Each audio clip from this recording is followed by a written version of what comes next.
Hello there, I'm Damien, host of The Way Off Show, where tonight we're going to talk about more Toys to Life. Actually, in all greatness, LEGO Dimensions, which was developed by Traveler's Tales and published by Warner Brothers.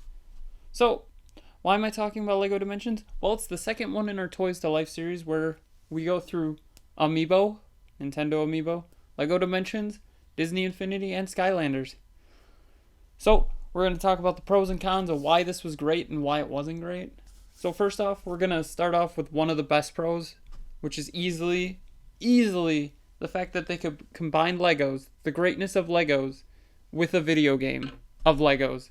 Because Legos already had great video games, they've already had great Lego sets. You combine them into one, and that's what you get here. So, why do I think it succeeded overall?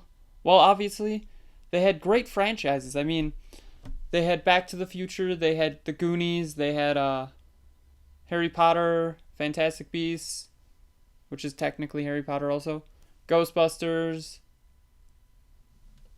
Jurassic World, Lord of the Rings, Portal 2, Scooby-Doo, DC Comics, E.T., The Extraterrestrial, and The Wizard of Oz. Those are in no particular order. They had Doctor Who. They had many franchises for this series. Why is that good? Well, it gives you more variety. I mean, Back to the Future is a Universal property. DC Comics is a Warner Brothers property.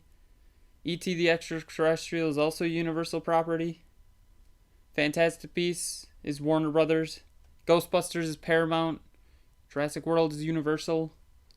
Portal 2 is Valve, which is a video game company. So I think it's amazing that they have all these series blending together. Like Wildstar here. You can't really see her, but there'll be a photo right there. Wildstyle from the Lego movie. Batman from the Lego movie. And Gandalf from Lord of the Rings. I think he was in the Lego movie too. I don't remember, to be honest. Also the Batmobile. And you get to build these. You build the figures, you build the sets, you build the base thing itself, which is amazing. You get all the greatness of Lego, and then you play a story-driven game with all these characters. And each thing has, you could get story packs, you can get team packs, you can get just little single packs like Wonder Woman and Cyborg, which I have. Those are the only other two I have. So, really, there's a lot of pros with this. What are the cons then? Well, to be honest, some of the greatest Lego sets didn't get included in this game for licensing purposes, like Marvel, because it's owned by Disney and Disney Infinity. Star Wars, because of Disney once again.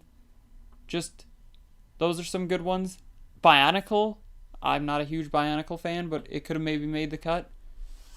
Personally, there was a lot of great franchises in here. There could have been a lot more. So maybe if there's a LEGO Dimensions 2, Marvel, Star Wars can get put in it. What else could get put in it? You should tell me in the comments below. What other franchises do you feel could get put into it? Then, here are the real con. Another big con is the price. The price was expensive.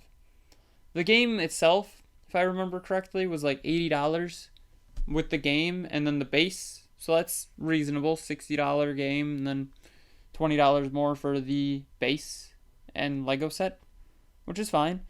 But then, really, the figures and sets are expensive. Like Wonder Woman with her invisible jet was $12. This is how big the invisible jet is, basically. And Wonder Woman's a normal Lego minifig. So, it's a bit expensive, especially when you compare it to a Disney Infinity or a Amiibo, which don't really have as much functionality as these, or you don't get the greatness of building them, but it's kind of like, well, would I pick a thing that is just a Lego, which you can get the figures in general by themselves, but they won't work for the game, unfortunately? Or would I get a figure that's perfectly built, like perfectly sculpted, not just Lego? Personally, I love Lego, so that's not a knock against Lego, it's just they're overpriced, I feel. What do you think of LEGO Dimensions if you have played it? Well, I think it's great. I think other than the price, it was amazing, which now the price is going down technically for all the sets. Hopefully for a while, because, well, they're just trying to get rid of them, most stores. So, really, have you played LEGO Dimensions? What do you think about LEGO Dimensions? And if not, you should go try LEGO Dimensions. Well, now is the perfect time. So, don't forget to watch The Far Off Show, Friday at 11 p.m. Central Standard Time. And as always, don't forget to like, share, comment, and subscribe. And hit that bell icon, because, well, I guess that's the thing now. So then you're updated when the next video is. And have a way off night.